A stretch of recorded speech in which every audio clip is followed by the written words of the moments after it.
What's going on, guys? Welcome back to another episode of Bass and Prodigy. Now today, as you can see, I have my kayak crate. Now you guys have not really seen how I built this or what's inside of it, so today I'm going to be doing a video on what I carry in my kayak crate, because I am planning to go kayak fishing soon, maybe in like 2 weeks or something like that. But anyways, let's get into the video.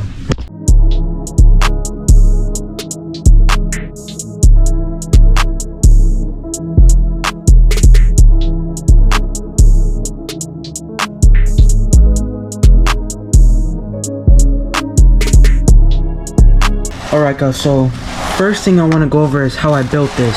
So I went to Home Depot and just bought two of these milk crates. Now this top is the bottom of a milk crate. This top piece is essentially this part of the milk crate, and then this thing is obviously a whole milk crate. So what I did was, on the first milk crate that I bought, I cut along this line here, all along it with a jigsaw, and then I was left with this top piece. And with this top piece, because it has like a hole inside so that I can put stuff in it, and then all I did was I put zip ties on it so it can hinge up and down. And then on the main milk crate, I put a bungee cord and I drilled a hole up here so that way I can secure it so that it doesn't open. And that's pretty much how I built it. But now, and also I also put some rod holders on the side here. I put just a piece of wood here and a piece of wood here, and then bought these rod holders from Walmart for I think they were like $5 each, I think. And I just screwed them in there, and they're pretty tight. They're rock solid, and I can carry this anywhere, and I can put it in the back of my kayak. So first thing is what's inside of these pouches. Now these pouches I got from Home Depot as well. I just zip tied them to the milk crate, and that way they don't move around. I put a zip tie up here and one down there. And this one here, I have my leader. So I have my 3 leaders right there. And then this front pocket, I have a stringer. Let's say if I catch a snakehead or something like that. Because whenever I do catch snakehead, I do keep them. In the other pocket, I have a Goon Squad neck thing. I don't really use it that much, but I have it in there just in case. I also carry in here an O-ring tool, a hook sharpener, which I attach a bobber to it just in case if it goes overboard I can retrieve it because it's gonna float. So hook sharpener and 2 bobbers, because sometimes I do get desperate and I just want to catch a fish, so I resort to bluegill fishing. And then in this main pocket here, I just have a headlamp, because sometimes I do stay way later. I'll record a video and I'll only be fishing for a couple of hours, but sometimes I will stay towards the evening time, so having a headlamp does help. Typically my scissors and my pliers, I have them with me, or you guys have seen this, I attach my pliers in the front of my kayak, but these do not go in my crate. Next up is this top part. I have also attached some bigger bungee cords to the back of the milk crate by I just drilled some holes right there and then zip tied the bungee cords there. So this is only 1 bungee cord and 2 bungee cords. So when I undo them, I am left with my soft plastics, all my flukes, because I love flukes, so I built this little kit here. This kit basically just has really small straight string hooks for the mini flukes, and then regular size straight string hooks for the big flukes. And I just have a ton of colors here, and I do always use this kit that I made. But in this top piece of the milk crate, I do keep this tackle box and also my used soft plastics, and of course my money bag of soft plastics. And the nice thing about these bungee cords is that I could just reach behind my back when I'm in the kayak and just undo them and get a soft plastic. But now we're going to talk about what's actually inside of it.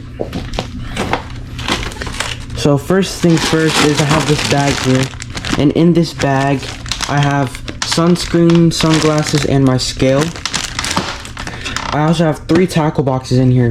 These milk crates, if you have 3600 size tackle boxes, which are the small ones, these are the 3700 size, but I basically just have 3 of these. I have one of these, and then I have another one right here.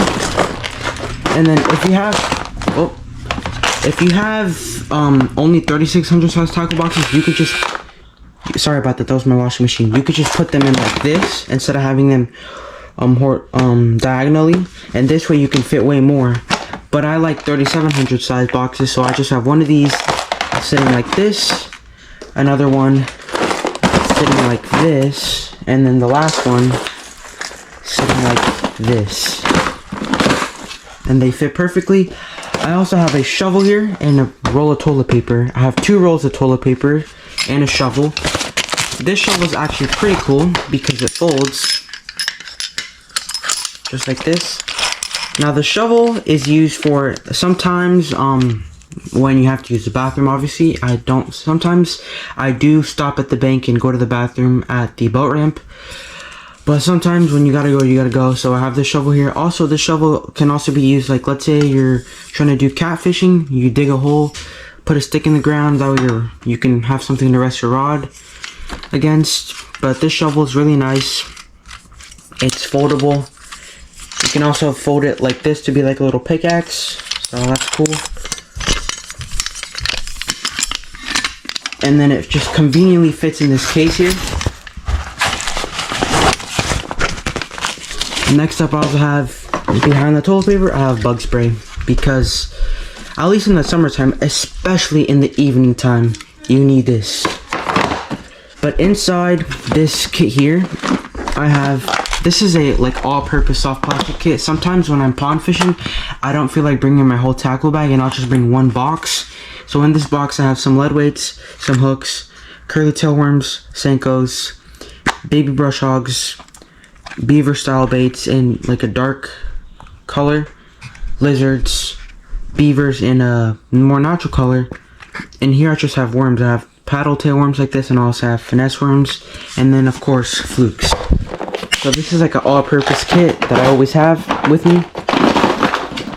Second is this box. This box comes with the Goon Squad bag. Now what I do is, if I'm going bank fishing, I take out all of the things, the tackle boxes, the bug spray, the bag with my scale, the stuff in these pouches, and I put it in my tackle bag. But when I'm kayak fishing, I transfer all the stuff to the milk crate.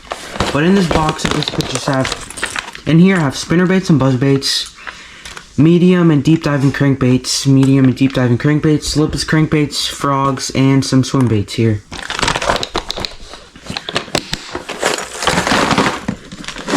In this next box here, I basically have some glide baits here. I have 2. I have a big one and a small one. I have chatterbaits, swim jigs. I have 2 hard-bodied swim baits and a wake bait, and then here I have regular jigs, not swim jigs. I also have top waters, which are spooks and poppers, because my favorite top waters are spooks and poppers. I have squirrels here and jerk baits here. That's pretty much what I carry in my tackle boxes. I mean, I try to carry as light of things as possible so that I'm not carrying a whole tackle store with me. But that is pretty much all I have in my milk crate here. Nope, I forgot to put this back. But that is pretty much all I have in my milk crate. It stores everything perfectly. Even the shovel here. Everything fits perfectly. And yeah, I also carry with me my terminal tackle, but as you guys, I'm gonna put a clip of where I keep this. In my kayak on the front, there's some bungee cords. I just put my terminal tackle box underneath those bungees. That way I have easy access to it and I don't have to reach behind me to get hooks and weights. So I also carry this, but not in the milk crate. But yeah guys, that is pretty much all I carry in my milk crate. So as always guys, stick around to see more amazing videos from me, and as always, stay positive, stay happy, and go catch some more fish. Peace.